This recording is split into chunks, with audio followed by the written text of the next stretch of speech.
The idea prevalent in the minds of Christians that their faith is the one and only truly inspired doctrine and that it came, parentless, into the world is unreasonable in the extreme. A study of comparative religions proves beyond doubt that Christianity has begged, borrowed, or stolen its philosophies and concepts from the religions and philosophies of the ancient and medieval pagan worlds. Among the religious symbols and allegories which belonged to the world long ago before the coming of Christianity are a few to which we would like to call your attention. The following Christian symbols and concepts are of pagan origin. The Christian cross comes from Egypt and India, the triple mitre from the faith of the Mithraics, the shepherd's crook from the Hermetic mysteries and Greece, the Immaculate Conception from India, the Transfiguration from Persia, and the Trinity from the Brahmins. The Virgin Mary as the Mother of God is found in a dozen different faiths. There are over 20 crucified world saviors. The church steeple is an adaptation of Egyptian obelisks and pyramids, while the Christian devil is the Egyptian Typhon with certain modifications. The deeper one goes into the problem, the more he realizes that there is nothing new under the sun. A truly sincere study of the Christian faith proves beyond all doubt that it is the evolutionary outgrowth of primitive doctrines. There is an evolution in religion as well as in physical form. If we accept and incorporate into our doctrines the religious symbolism of nearly 40 peoples, it behooves us to understand the meaning of the myths and allegories which we borrow, lest we be more ignorant than those from whom we secured them. This brochure is devoted to the problem of explaining the relationship existing between the symbolism of the ancient priests and the occult functions of the human body. We must first understand that all sacred writings are supposed to be sealed with 7 seals. In other words, it requires 7 complete interpretations to understand fully the meaning of these ancient philosophic revelations, which we have liked to call Holy Writ. Scripture is not intended to be historical. Those who understand its literal meaning understand he least of its meaning. It is a well-known fact that Shakespeare, for dramatic reasons, brought together in his plays characters who had actually lived hundreds of years apart. But Shakespeare was not writing history, he was penning drama. The same is true of the Bible. Scripture leaves historians hopelessly involved in self-contradictory chronological tables, where the majority of historians will remain until the Judgment Day. Scripture furnishes excellent subject matter for debates, and also ground for hair-splitting over the meaning of terms and probable locations of unknown cities. Many of the biblical landmarks now pointed out by guides were named hundreds of years after the birth of Christ, by pilgrims, who suspected them of occupying sites somewhere near those mentioned in the Bible. All this may prove convincing to some, but to the thinker it is conclusive evidence that history is the least important part of Scripture. When the Empress Helena, mother of Constantine the Great, visited Jerusalem in 326 AD, she discovered that not only all traces of Christianity had already been lost, but that a temple dedicated to the goddess Venus stood on the hill now accepted as Mount Calvary. Less than 400 years after the death of Christ, there was apparently no one in the Holy Land who had ever heard of him. This does not necessarily imply that he never lived, but it certainly does indicate that the halo of miracles and supernatural atmosphere with which modern Christianity envelops him are largely mythological. Like all other religions, the Christian faith accumulated a weird collection of fantastic legends, which are its own worst enemies. For they have taken the simple moralist of Nazareth, a man who loved his fellow creatures, and built around him a superstructure of idolatry which loves no one and serves only itself. As Buddha in India merely reformed the Brahmin concepts of his day, so Jesus reshaped the faith of Israel and gave to his disciples and the world a doctrine based upon that which had gone before, but remodeled to meet the needs of the people who surrounded him and the problems which confronted the Jewish nation. The Essenes who educated Jesus were of Egyptian or Hindu origin, and his faith incorporated the best of that which had gone before. The records preserved of him are largely allegorical, and the simple man is plunged by them into a great sea of supernaturalism. This was not entirely without purpose, however, for as Shakespeare took license with history in order to present essential truths, so it seems the historians of Jesus use the character of the man as the groundwork of a great drama. He becomes the hero of a 7-sealed story, and those Christians who have studied symbolism can gain from that story the key to the true Christian mysteries. They will then realize that Scripture is perpetual history, that it pertains to no nation or people, but is the story of all nations and peoples. It is a wonderful thing, for example, to study the life of Christ in the light of astronomy, for he becomes the sun, and his disciples the 12 signs of the zodiac. Among the constellations we find the scenes of his ministry, and in the procession of the equinoxes the story of his birth, growth, maturity, and death for men. Again, the tortured chemicals in the retort further reveal to us the life of the master, for with the key to chemistry the Scriptures become another book. In this particular work, however, we can only concern ourselves with the relationship of these allegories to the human body. We discover that the life of Christ, as found in the Gospels, has been conventionalized until it agrees perfectly with the lives of dozens of world saviors, for all of them are also astronomical and physiological myths. All of these myths come to us out of the most remote antiquity, where the primitive races used the human body as the symbolic unit, and the gods and demons were personified out of the organs and functions of the body. Among certain Kabbalistic writers, the Holy Land is mapped out on the human body, and the various cities are shown as centers of consciousness in man. There is a wonderful study here for those who will investigate deeply and sincerely the ancient mysteries.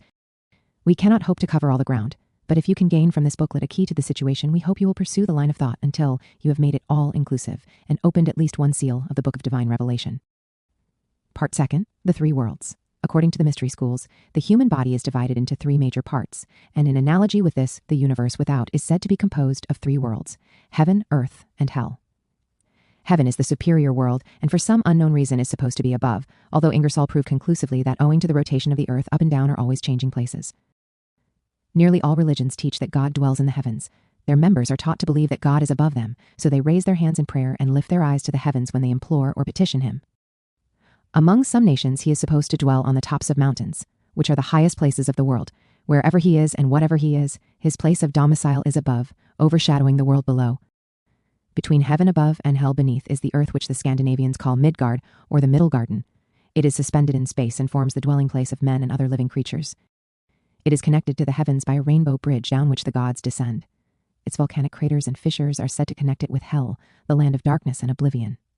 Here, twixt heaven and earth dominion wielding, as Goethe said, exists nature. The green grass, the flowing rivers, the mighty ocean, exist only in the middle world, which is a sort of neutral ground where the hosts of good and evil fight their eternal battle of Armageddon. Below, in darkness and flames, torment and suffering, is the world of hell, which we have interpreted as hell. It is the great beneath, for as surely as we think of heaven as up, we think of hell as down, while this middle place seems to be the dividing line between them. In hell are the forces of evil, the tearing, rending, destroying powers which are always bringing sorrow to the earth and which struggle untiringly to overthrow the throne of the gods in heaven. The entire system is an anatomical myth. For the heaven world of the ancients, the domed temple on the top of the mountain was the skull with its divine contents. This is the home of the gods and man. It is termed up because it occupies the northern end of the human spine. The temple of the gods who rule the earth is said to be at the North Pole, which also, by the way, is the home of Santa Claus, because the North Pole represents the positive end of the spinal column of the planetary lord. Santa Claus, coming down the chimney with his sprig of evergreen at the season of the year when nature is dead, has a fine Masonic interpretation for those who wish to study it. The same is true of the manna that descended to feed the children of Israel in the wilderness, for this manna is a substance which comes down the spinal cord from the brain. The Hindus symbolize the spine as the stem of the sacred lotus, therefore the skull and contents are symbolized by the flower. The spinal column is Jacob's ladder connecting heaven and earth, while its 33 segments are the degrees of masonry and the number of years of the life of Christ. Up these segments, the candidate ascends in consciousness to reach the temple of initiation, located on the top of the mountain. It is in this domed room with a hole in the floor that the great mystery initiations are given. The Himalaya mountains rise above the earth, representing the shoulders and upper half of the body. They are the highest mountains of the world. Somewhere upon their summit stands the temple, resting upon the shoulders of Atlas. It is interesting to note that the atlas is the upper vertebra of the human spine upon which the condyles of the skull rest. In the brain, there are a number of caves, and in them live the wise men, the yogis and hermits. The caves of the yogis are said to be located at the head of the Ganges River. Every religion has its sacred river. To the Christians, it is the Jordan. To the Egyptians, it is the Nile, while to the Hindus, it is the Ganges. The sacred river is the spinal canal, which has its source among the peaks of the mountains. The holy men in their retreats represent the spiritual sight in the human brain and are the 7 sleepers of the Quran who must remain in the darkness of their caves until the spirit ire vitalizes them. The brain is the upper room referred to in the Gospels, where Jesus met with his disciples, and it is said that the disciples themselves represent the 12 convolutions of the brain. It is these 12 convolutions which later send their messages by means of the nerves into the body below to convert the Gentiles or preach the gospel in the Middle Earth. These 12 convolutions gather around the central opening in the brain, which is the Holy of Holies, the mercy seat, where between the spreading wings of the angels Jehovah talks with the high priest, and where both day and night the Shekinah's glory hovers. From this point also the spirit finally ascends from Golgotha, the place in the skull. It is a clairvoyant fact that the spirit not only leaves but also enters the body through the crown of the head, probably giving rise to the story of Santa Claus and his chimney. The Trinity in man lives in the 3 great chambers of the human body, from which they radiate their power throughout the 3 worlds. These centers are the brain, the heart, and the reproductive system. These are the 3 main chambers of the pyramid, and also the rooms in which are given the entered apprentice, fellowcraft, and master mason's degrees of Blue Lodge masonry. In these 3 chambers dwell the Father, the Son, and the Holy Ghost, who are symbolized by the 3-lettered word Aum. The transmutation, regeneration, and unfoldment of these 3 great centers result in the sounding of the lost word, which is the great secret of the Masonic order. From the spinal nerves come impulses and life forces which make this possible. Therefore, the Mason is told to consider carefully his substitute word, which means the marrow of the bone. in the cerebellum, or posterior brain, which has charge of the motive system of the human body and is the only brain developed in the animal, is to be found a little tree-like growth, which has long been symbolized by a sprig of acacia, and as such is referred to in the Masonic allegory. The two lobes of the cerebrum were called by the ancients Cain and Abel, and have much to do with the legend of the curse of Cain, which is literally the curse of unbalance. For the murder of the spirit of equilibrium, Cain is sent forth a wanderer upon the face of the earth. I have in my possession a very remarkable skull, which originally rested on the shoulders of a homicide. It is of high organic quality, but bears the curse of Cain. This individual had a grudge, which he nursed very carefully. Nursed grudges sometimes become very dangerous things. This person swore that when he met a certain man, he would cut his heart out and throw it in his face. A number of years passed, his hatred grew, and at last, meeting his enemy, he attacked him and fulfilled his threat. He was hanged for the crime, but the skull bearing the testimony to the brain reveals a very interesting fact. The right half of the brain is under the control of Mercury, the planet of intelligence, and as a result of the crossing of the brain nerves at the base of the skull, it rules the left side of the body. The left half of the brain, under the control of Mars, the spirit of anger and impulse, rules the right side of the body and likewise the strong right arm. As the result of his hatred and the rulership of Mars, which grew out of that hatred, the left rear side of the brain is fully twice the size of the right side. The individual allowed Mars to control his nature. The impetuosity of Mars ruled him, and he paid with his life for the mark of Cain. Science knows there is a very narrow line between genius and insanity. For any dominating vice or virtue, man must pay with unbalance. Unbalance always distorts the viewpoint, and distorted viewpoints are unfailingly productive of misery. In the skull is the switchboard which controls the activities of the body. Every function of man below the neck is controlled by a center of consciousness in the brain. Proof of this is the fact that injury to certain centers of the brain results in paralysis of various parts of the body. Medical science now knows that the spinal cord is an elongation of the brain, and some authorities even claim the cord to be capable of intelligence throughout its entire length.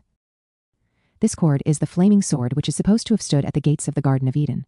The Garden of Eden is in the skull, within which is a tree bearing 12 manner of fruit. The brain is filled with vaulted chambers and passageways which have their correspondence in the spans and arches of the temples, while the third ventricle is undoubtedly the king's chamber of the Great Pyramid. The spinal cord is the serpent of the ancients. In Central and South America, the savior god is called Quetzalcoatl. His name means a feathered serpent, and this has always been his symbol. This is the brazen serpent raised by Moses in the wilderness. The 9 rattles on the tail of the serpent are called the number of man, and they represent the sacral and coccygeal bones within whose centers the secret of human evolution is contained. Every organ of the physical body is reproduced in the brain, where it can be traced by the law of analogy. There are 2 embryonic human forms, one male and the other female, twisted together in the brain. These are the yin and the yang of China, the black and white dragons biting each other. One of these figures has as its organ of expression the pineal gland, and the other the pituitary body. These 2 ductless glands are well worth consideration, for they are very important factors in the unfolding of human consciousness. It is known that these glands are larger and more active in higher grades of mentality than in those of lower quality, and in certain congenital idiots they are very small. These 2 little glands are called the head and the tail of the dragon of wisdom. They are the copper and zinc poles of an electric circuit, which has the entire body as a battery. The pituitary body is the feminine pole, or negative center, which has charge of the expressions of physical energy. Its activity also regulates to a large degree the size and weight of the body. It is also a thermometer revealing disorder in any other of the chain of ductless glands. Endocrinology is still in its experimental stage, but someday it will be revealed as the most important of all medical sciences. The pituitary body is known under the following symbols by the ancient world: the alchemical retort, the mouth of the dragon, the Virgin Mary, the Holy Grail, the lunar crescent, the laver of purification, one of the cherubim of the arch, the Isis of Egypt, the Radha of India, and the fish's mouth. It may well be called the hope of glory of the physical man. At the opposite end of the third ventricle and a little higher is the pineal gland, which looks not unlike a pine cone. Sir Ernest Alfred Wallace Budge, keeper of the Egyptian antiquities in the British Museum, mentions in one of his works the Egyptian custom of tying pine cones on the tops of their heads. He states that in the papyrus rolls, these cones are fastened to the tops of the heads of the dead when taken into the presence of Osiris, lord of the underworld. Undoubtedly, this symbol referred to the pineal gland. It was also the custom of certain African tribes to fasten pieces of fat to the tops of their heads and allow them to melt in the sun and run down over them as part of their religious observances. It is interesting that the American Indian should wear his feather, which was originally symbolical of spiritual perception, in the same place where the Christian monk shaves his head.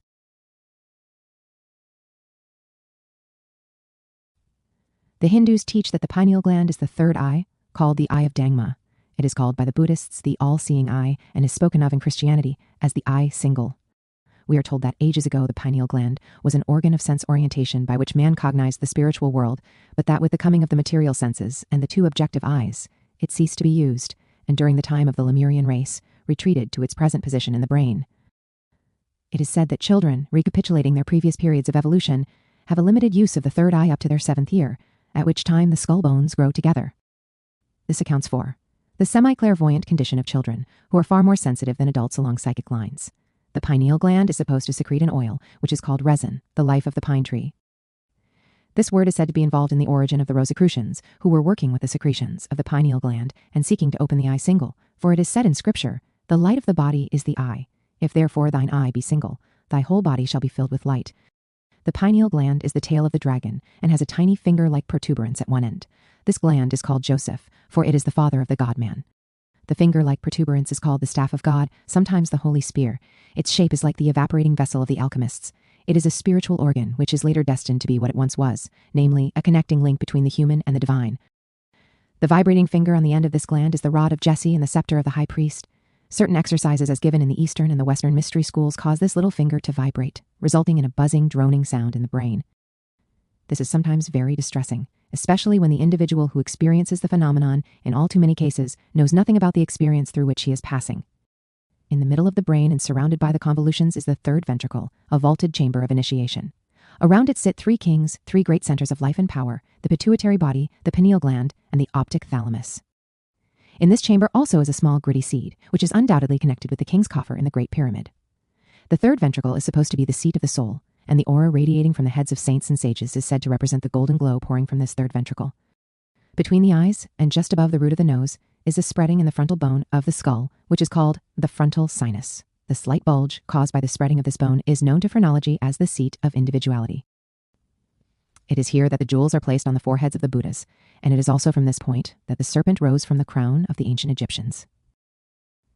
Several of the mystery schools teach that this is the seat of Jehovah in the human body. While his function is through the generative system, his center of consciousness as a part of the spirit of man is supposed to be located in a sea of blue ether called the Veil of Isis, in the center of the frontal sinus. When clairvoyantly studying the body of man, that little point always shows up as a black dot and cannot be analyzed. The Palatine Hill of the ancients, upon which were built the temples of Jupiter and Juno, also has its place in the human body. The palate bone is a sort of hill-shaped structure, and right above it are the orbital cavities containing the 2 eyes, which are the Jupiter and Juno of the ancient world.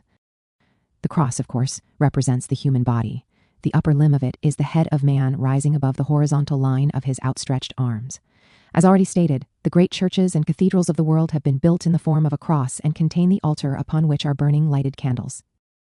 These candles are symbolic of spiritual sense centers in the brain, while the custom of placing a rose window over the altar suggests the soft place in the top of the skull. The skull, the upper room, is the sanctum sanctorum of the Masonic temple, and to it only the pure can aspire. The winged bone, which medical science knows as the sphenoid, is the Egyptian scarab carrying in its claws the pituitary body and also bearing aloft the gleaming spark of immortality located in the frontal sinus. We are told in ancient mythologies that the gods came down from heaven and walked with men, instructing them in the arts and sciences. In a similar way, the godlike powers in man descend from the heaven world of his brain to carry on the work of constructing and reconstructing natural substances. We are told that in the ultimate of evolution, man's body will slowly be dissolved back again into the brain until nothing remains but 7 globular centers, radiating 7 perfect sense perceptions, which are the spirits before the throne and the saviors which he is bringing into the world to redeem it through the 7 periods of his growth. Man is an inverted plant, gaining his nourishment from the sun as the plant does from the earth. As the life of the plant ascends its stem to nourish its leaves and branches, so the life of man descends to produce the same result. This life descending is symbolized as the world saviors who come down into the world to die for men. Later, these lives are returned again to the brain, where they glorify man before all the worlds of creation. So much for the story of the brain. Now let us consider the next of man's marvelous parts, namely, the spinal column. Part 3, the spinal column. Connecting the 2 worlds is the spinal column, a chain of 33 segments protecting within them the spinal cord. This ladder of bones plays a very important part in the religious symbolism of the ancients. It is often referred to as a winding road or stairway. Sometimes it is called the serpent, at other times the wand or scepter. The Hindus teach that there are 3 distinct canals or tubes in the spinal system. They call them Ida, Pingala, and Sushumna. These tubes connect the lower generative centers of the body with the brain. The Greeks symbolized them by the caduceus, or winged staff of Hermes. This consisted of a long rod, which ended in a knob or ball. On each side of this knob are wings arched over, used to represent the 2 lobes of the cerebrum. Up the staff and twisted around it wind 2 serpents, one black and the other white. These represent the Ida and Pingala. The ancient Hindus have a legend concerning the goddess Kundalini, in which it is said that she descended by means of a ladder or cord from heaven to a little island floating in the Great Sea. Connecting this with embryology, it is evident that the ladder or cord represents the umbilical cord, while the little island is the solar plexus. When the ladder is cut away from heaven, the goddess flees in terror to a cave, where she hides far from the sight of men. Like Amaterasu, the Japanese goddess of the shining lace, she must be lured from her cave, for while she is there and refuses to come forth, the world is in darkness. Kundalini is a Sanskrit word meaning a serpentine or twisting gas or force. This force, so the Eastern sages claim, can be drawn up through the central spinal canal.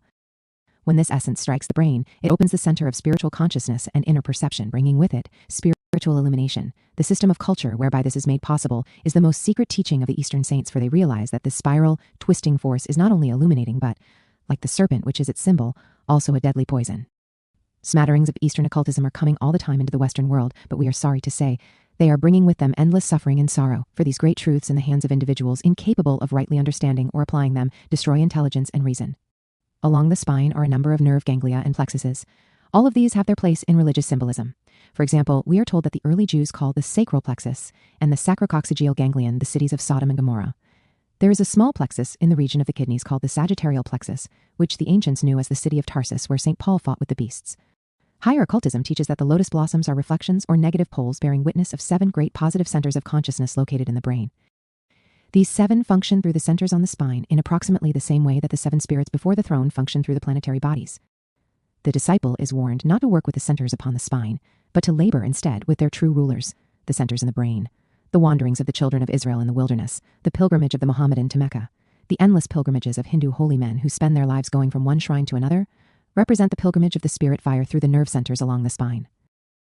By certain specifications, force is turned into these centers one after the other until, when seen, clairvoyantly, they are great, flower-like areas from which light rays stream like petals.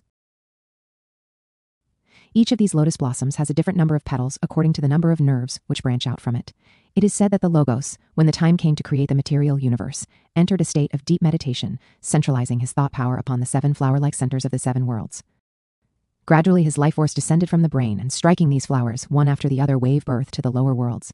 When at last his spirit fire struck the lowest center, the physical world was created, and his fire was at the base of the spine. When the world returns to him again, and he once more becomes supreme in consciousness, it will be because he withdraws the life from these 7 centers, beginning with the lowest, and returns it again to the brain. Thus the path of evolution for all living things is to raise this fire, whose descent made their manifestation in these lower worlds possible, and whose raising brings them into harmony once more with the superior worlds. This myth of the life force that came down and took upon itself worlds is found among all the civilized nations of the earth. This is the Hiram Abif who built the Masonic temple, and was then slain by the 3 vehicles which he formed. This is likewise the Christ, slain for the sins of the world. Because of the fact that this spinal fire is a twisting serpentine force, the snake has been used in all parts of the world to represent the world's saviors. The uricus, worn by the Egyptian priests upon their foreheads, was symbolic of Kundalini, the sacred cobra, who, when she was raised in the wilderness, saved all who gazed upon her. As the brain is the center of the divine world, so the solar plexus is the center of the human world, for, representing semi-consciousness, it links the unconsciousness below with the consciousness above. Man is not only capable of thinking with his brain, he is capable of a certain phase of thought through the nerve centers of the solar plexus. It will probably be wise at this point to describe the difference between a medium and a clairvoyant. To the average person, there is no difference, but to the mystic, these 2 phases of spiritual sight are separated by the entire span of human evolution. A clairvoyant is one who has raised the spinal serpent into the brain, and by his growth earned the right of perceiving the invisible worlds with the aid of the 3rd eye, or pineal gland. This organ of consciousness, which millions of years ago connected man with the invisible worlds, closed during the Lemurian period when the objective senses began to develop. The occultist, however, by the process of development hinted at before, may reopen this eye and by means of it explore the invisible worlds. Clairvoyants are not born, they are made. Mediums are not made, they are born. The clairvoyant can become such only after years, sometimes lives, of self-preparation. On the other hand, the medium, by sitting in a darkened room, or by other similar practices, may secure results in a few days. The medium uses the solar plexus as a mirror, and upon its sensitive nerves are reflected pictures recorded in the invisible ethers. Through the spleen, the medium permits decarnate intelligences to come into his spiritual constitution, the result being voices and other spirit manifestations. Automatic writing is gained by permitting the etheric arm of an outside intelligence to control temporarily the physical arm of the medium. This is not possible until the medium removes his own etheric double from the arm, for 2 things cannot occupy the same place at the same time. The process of periodically separating the life forces from the physical arm is very dangerous, often resulting in paralysis. Mediumship is unnatural to man, while clairvoyance is the natural result of growth and the unfolding of the spiritual nature. There are 100 mediums to one clairvoyant, for the clairvoyant can become such only through self-mastery and the exertion of tremendous power. While the weaker, the more sickly, and the more nervous an individual is, the better medium he makes. The clairvoyant is unfolding his mind by filling it with useful knowledge, while the first instruction given the would-be medium is, make your mind a blank. The reason mediumship through the solar plexus is a retrogression may be summed up as follows. The group spirits who control the destinies of the animal kingdoms govern then charges through pictures thrown against the solar plexus, for the animal has no self-conscious mind. As a result, instead of thinking with its own brain, it thinks with the brain of the group spirit to whom it is attached by invisible magnetic cords. These cords convey their impressions and photograph them upon the sympathetic nervous system. Having no will of its own, the animal is incapable of combating these urges, and consequently obeys them implicitly. Man governs himself through the cerebrospinal nervous system because he has developed individuality and the sympathetic system no longer rules him. Opening himself to impulses through the solar plexus area, the medium is thwarting his own growth by preventing the cerebrospinal nervous system from controlling his destiny. Man has always liked to lean on external things. He hates to face each problem and solve it with the brain God gave him. He consequently leans on the invisible worlds, asking them to help him to accomplish the labors, which he should do by his own efforts. Thousands of people must carry the karmic responsibilities of the medium. For many follow this calling because hundreds of people want to talk to deceased relatives or get inside tips on the stock exchange. Those who by their patronage encourage things of which they do not themselves approve are personally responsible for the injury which their selfishness has thus permitted other persons to inflict upon themselves. The difference, therefore, between mediumship and clairvoyance is about half the length of the spinal column. It is the difference between negative and positive. It is the difference between the midnight of the seance room and the noonday of the temple. All of the organs within the body of man have their religious significance. The heart, with its chambers, is itself a temple standing upon the mountain of the diaphragm. The spleen, with its little umbrella-shaped body, collects the sun's rays and has charge of the etheric body. It is this etheric body, coiled within the spleen, that injects the white blood corpuscles into the circulatory system. We know that the human body has been the inspiration for nearly all mechanical contrivances. Hinges are copied from lie human body, likewise die ball and socket joint. We are told that the first plumbing was reproduced from the arterial and venous circulatory systems. Hundreds of machines and implements have been inspired by the subtle workings of our own vehicles. For the human body is the most marvelously constructed machine that the human mind can study. The close relationship between the generative system below and the brain above is, of course, due to the spine connecting them. At a certain time, a number of little doors which now separate the brain from the generative system are opened, and the sushumna becomes an open tunnel so that every impulse is carried immediately to both ends of the body. It is for this reason that the candidate assumes the vows of celibacy, for the close connection existing in the advanced disciple between the brain and the reproductive system necessitates an absolute conservation of all life energies. The tonsils are directly connected with the generative system. In fact, they are part of its positive pole in the brain. The customs of vaccinating healthy children and cutting out normal tonsils on general principles should be reconsidered. Most tonsils are infected as the result of the child eating too many sweets during the first years of life. The moral is, don't cut out the tonsils, cut out the sweets. Many parents are responsible for the illness of their children. Through either ignorance or indulgence, they allow the infantile consciousness, as yet uncontrolled by its higher vehicles, to destroy itself before life fairly begins. When children are sick during the early years of life, the physician will often find the cause of the ailment in the parent, and the father or mother, not the child, should be dosed with pills. If the stomach is kept in proper condition, the tonsils will give very little trouble. The absolute economy exhibited by nature in the building of all its structures should be sufficient proof that the Lord was not wasting his time when he made tonsils and appendixes. He apparently had reason for making them, but these poor, unoffending organs have become a goldmine to medical scientists, who remove them at the slightest provocation. We are told that the vertical position assumed by the human body, which forces the contents of the intestinal tract to travel part of the time uphill, is the reason for the appendix, which is missing in creatures of horizontal carriage. Every organ not only has its visible purpose, but also an invisible spiritual purpose, and the individual is to be admired who manages to go through life preserving intact as many as possible of his original anatomical parts and members.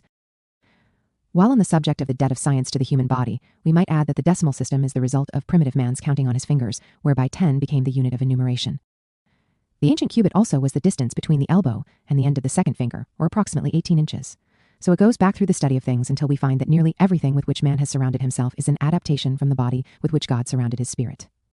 Man is gradually gaining control not only over the organs of his body, but also over their functions. Science states that certain organs function automatically or mechanically, but occultism realizes that there is nothing mechanical about the functions of the human body.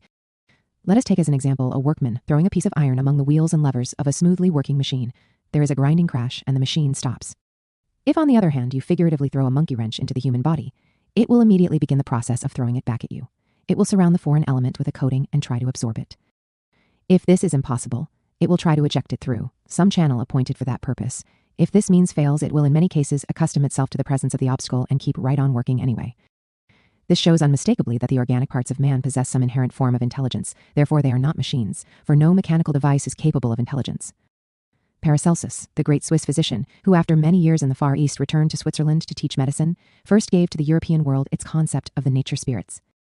He taught that the functions of nature were under the control of little creatures who were invisible to the normal senses, but who, working through the kingdoms of life minerals, plants, animals, and parts of the human body, kept all of these evolving in an intelligent way.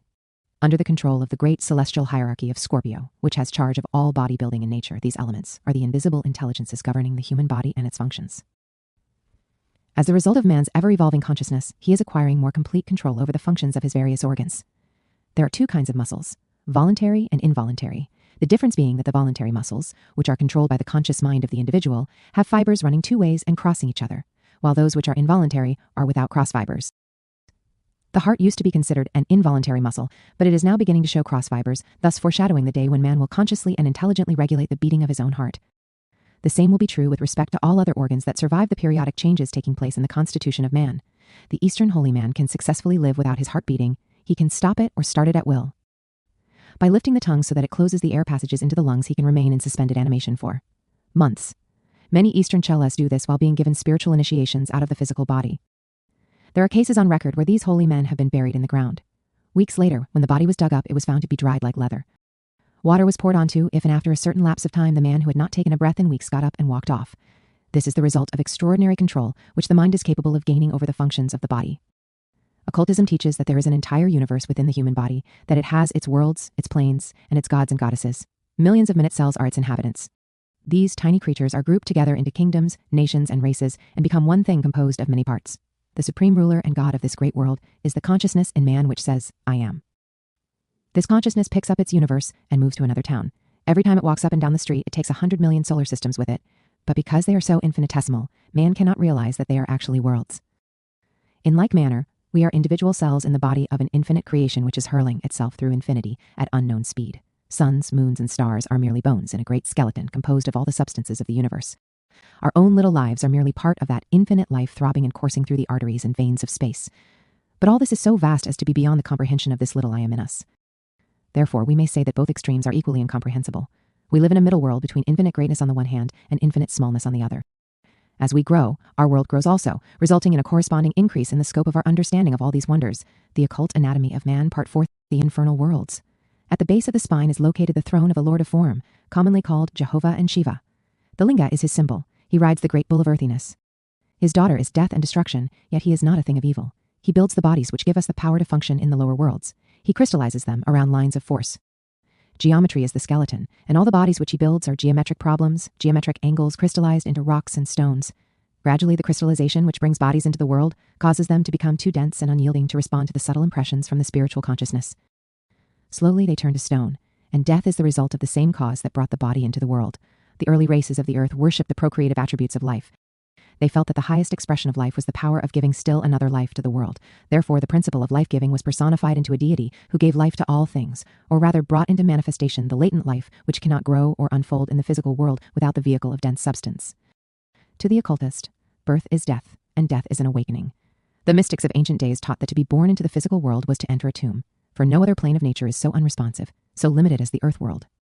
Time and distance were prison bars chaining the soul to narrow environments. Heat and cold tormented the soul, age deprived it of its faculties, and man's life was but a preparation for death. As life is lived under the shadow of death, they taught that it is a mockery, a hollow thing, gilded to the careless eye but tarnished and worm-eaten upon close examination. The physical body became the sepulchre, tire tomb, the place of burial in which spirit lay awaiting the day of liberation, when as a virgin spark it should arise again from the broken urn of clay. Therefore, in all the religions of the world, we have the lower world as a black pit into which Yama, the lord of the underworld, hurls the souls of the damned to suffer in a hell of their own creation. For it is true that each race makes from its own nature the demons which torment it. Here Typhon, the Egyptian god of destruction, with the body of a hog and the head of a crocodile, awaits with yawning jaws to devour those who have failed to make proper use of life's opportunities. Among most peoples, the demon is symbolized as part animal, part human. He dwells in the animal nature of man, and those who are controlled by their appetites, their likes and dislikes, their hates and fears, need no further damnation. They have built their own hell and are experiencing its torments. The generative system is gradually being absorbed into the brain, and the man of the next great world period will generate its progenies, or at least form vehicles for them, through the larynx, which is the organ of the spoken word. We are told that a small etheric body, which will later be the organ of positive reproduction, is gradually being built near the larynx. Ultimately, human beings will become capable of raising the spinal fire through the Sushumna canal. This is an evolutionary process, however, covering a long period of time. The physical body is supposed to be under the control of the moon, which rules the liquids of the earth. The moon was the last incarnation of the earth spirit, and the human race passed through its state of animal consciousness in the etheric body of the moon lord.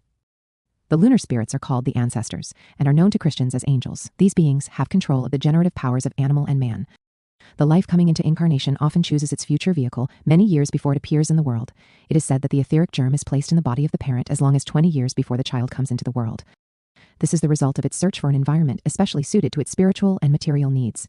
Certain occult schools have taught that the spiritual consciousness of man was not fixed in any point of the body, but was in whatever part of man his thoughts dwelt. We know that there are 3 worlds where man may dwell. The first is his mental world, where he may live surrounded by his thoughts, his dreams, and his aspirations. The second is his human world, where he may be one of the great middle class which thinks a little, eats a little, sleeps a little, and worries unceasingly. The third possible home is his animal world, where he may dwell in the midst of passions, lusts, and hates which burn his soul and consume his body. The history of primitive races shows that they have risen through all of these stages until at last a few have become truly thinking creatures. The blood of every man is individual. When crystallizing, it forms into geometric patterns which differ with every person, so that by means of blood analysis, a far surer system could be evolved for crime detection than either the Bertillon or fingerprint systems. The story of man's soul is written in his blood. The position he occupies in evolution, his hopes and his fears, are all imprinted on the etheric forms which flow through his bloodstream. Until red blood came into the body, the spirit of man could not enter, but hovered over the body, attached to it by an electric thread. By studying crickets, grasshoppers, and similar small creatures clairvoyantly, it is possible to observe impulses from the little globes hovering over their bodies, which result in the primitive motion and sense which they demonstrate. Therefore, it is said that the actual line between the vegetable and the animal is drawn with the coming of red blood. Consequently, certain small fishes, mollusks, etc., are technically vegetables, although not recognized as such by science. The liver is the key to the red blood. Lucifer's red garments derive their color from the blood, while the word Lucifer means a carrier of light and is a name for the blood. For this reason, he is the spirit of temptation. In the Christian mysteries, the piercing of the liver of Christ by the spear of the centurion is especially mystical, while Prometheus, the friend of man, hanging upon the peak of Mount Caucasus with a vulture gnawing at his liver, is the same myth expressed in the symbolism of ancient Greece. It is further interesting to note the relation between the words live and liver, for to have a liver is to live. Along the same line, we may note that the word live, spelled backwards, becomes evil, and the word lived becomes devil. This peculiar relationship is found not only in English, but to a slightly less noticeable degree in several languages. When we take up this, however, we become involved in the study of Kabbalism, which is the analysis of the symbolic meaning of words. Red is the color of blood and the key of the liver, and its effects upon animals is very noticeable. It irritates, excites, and in some cases actually causes animals to go mad. Therefore, it is often used in making the capes worn during bullfights. These the fighters flaunt in the bull's face, and trouble usually follows. The use of red lights is not uncommon in black magic. Evil magicians use them to materialize specters, while medical science has already discovered that red light is a strong irritant when applied to the human body. During anger and hate, the astral aura of man becomes streaked with red flames, very closely resembling thunderbolts. Very often, the base of the spine glows with a murky red light, symbolic of hate, passion, or anger. This red glow, burning eternally at the base of the spine, has given rise to the story of hellfire and damnation, but the preacher has failed to remind the laity that they carry their own hell around with them, wherever they go. The red power is said to be broken from the white light of the sun through the body of Samael, the spirit of Mars. This is the cause of the red glow in the heavens. Mars is the god of war, wrangling, hate, and dissension. He was the patron deity of the Roman Empire, whose uniformed soldiers wore red as a symbol of his sway. Following the lead of this patron saint, they conquered the world and then fell upon the swords with which they had murdered others. While red is the color of the body, yellow is regarded as the color of the soul. For this reason, the Buddhas and world saviors are usually symbolized as being surrounded with a golden nimbus or halo. This light is the yellow robe, also the light bearing witness to the darkness, of which St. John wrote. This light, flooding through the third ventricle, represents the Here Typhon, the Egyptian god of destruction, with the body of a hog and the head of a crocodile, awaits with yawning jaws to devour those who have failed to make proper use of life's opportunities. Among most peoples, the demon is symbolized as part animal, part human. He dwells in the animal nature of man, and those who are controlled by their appetites, their likes and dislikes, their hates and fears, need no further damnation. They have built their own hell and are experiencing its torments. The generative system is gradually being absorbed into the brain, and the man of the next great world period will generate its progenies, or at least form vehicles for them, through the larynx, which is the organ of the spoken word. We are told that a small etheric body, which will later be the organ of positive reproduction, is gradually being built near the larynx. Ultimately, human beings will become capable of raising the spinal fire through the Sushumna canal. This is an evolutionary process, however, covering a long period of time. The physical body is supposed to be under the control of the moon, which rules the liquids of the earth. The moon was the last incarnation of the earth's spirit, and the human race passed through its state of animal consciousness in the etheric body of the moon lord. The lunar spirits are called the ancestors, and are known to Christians as angels. These beings have control of the generative powers of animal and man. The life coming into incarnation often chooses its future vehicle many years before it appears in the world. It is said, blue, the highest of the three primary colors, is the color given to the Father. It is a relaxing, restful color, especially valuable in the treatment of insanity and obsession. It is difficult for black magicians to function successfully in a blue light. Its affinity to the mind is very evident, and it gathers as an electric sea in the pineal gland as an extract from all the spiritual qualities of human nature. The blue heart to every flame was said to symbolize the invisible Father behind the glowing sun. In the words of Christ, "He that hath seen me hath seen the Father. I am in the Father, and the Father in me." The use of colors and symbolism is very interesting. The green dragon, whom the heroes of mythology usually slay, represents the earth. The white armor is a purified physical body. The black magician is darkness and uncertainty. All colors have symbolic value, and great lessons can be learned from the study of the application of these values to occultism. While discussing the subject of occult anatomy and physiology, we must stop for a moment to give credit to the alchemists and Rosicrucians who, during the Middle Ages, concealed the study of occult anatomy by dressing up the organs of the human body in the form of retorts and alchemical vessels. One of their great exponents said, "It is very interesting to note the similitude existing between the incarnations or appearances in the world of the great avatar, Vishnu, and the changes which take place in the human embryo previous to birth." This brings us to our next subject, occult embryology. Part 5, Occult Embryology. The great Lord Vishnu has already come 9 times into the world to save his people. His 10th birth is yet to come. His 9 appearances closely parallel the 9 principal changes taking place in the human embryo previous to birth. Vishnu was first born out of the mouth of a fish. He then rose out of the body of a turtle. Still later, he appeared as a boar, then a lion, afterwards a monkey, and after a number of still other changes, he appeared as a man. I noted some time ago that a scientist had arranged a table showing the relationship of the human brain to various animals during the prenatal period. He followed exactly the list of incarnations of Vishnu while totally unaware that he was linking together Oriental occultism and Occidental embryology. The cosmogony myths of nearly every nation are based upon embryology. The formation of the cosmos is said to have taken place in the same way that man is formed, only on a larger scale. For example, in the Vishnu Puranas, we are told that creation took place within the womb of Mem. Space was surrounded by great mountains and cliffs. The universe was created out of water and floated in a great sea. Down a ladder came the gods. 4 rivers flowed into the new land, as told in Genesis. These are the blood vessels of the umbilical cord. So the story goes, and a marvelous correlation exists. Someday perhaps a new science may be based upon the law of analogy. This will prove to be a far greater contribution to scientific data than all the scientific speculations of all ages. It is reasonably certain that the story of Adam and Eve and the Garden of Eden is based upon embryology, and that the womb is the original Garden of Eden. In symbolism, it is represented by a dot in a circle. This dot is the primitive, germ, and so on as far as you wish to carry the analogy. The egg of Brahma is the story of the cosmic embryo, and embryology is the basic study of creation. In embryology, we also have a very interesting recapitulation of the passage of the human race through the various species of nature. Here we find at certain periods the Hyperborean creatures. At another time, we see the primitive Lemurian man, later the Atlantean, and finally the Aryan. We most certainly recommend to all occult students that they make a very careful study of. Man begins to die the moment he is born, and the span of life is the length of time which this requires. At the 7th year, the vital body comes into action, and greatest periods of growth commence. It is then that parents begin to experience difficulties. It is the time of letting clothes down and out. Children shoot up like weeds, for they are literally recapitulating their plant existences, whereas before that time they were recapitulating their mineral state. At about the 7th year, the child begins to manufacture vital essences within his own body. Up to that time, he lives upon life forces secreted in the ductless glands of the throat before birth. In other words, he maintains himself upon life which he has stored away from the parent. At about 7, he starts work for himself. He is on the go every minute, and if youth could only bottle up its energy and preserve it for old age, what a wonderful world we would live in.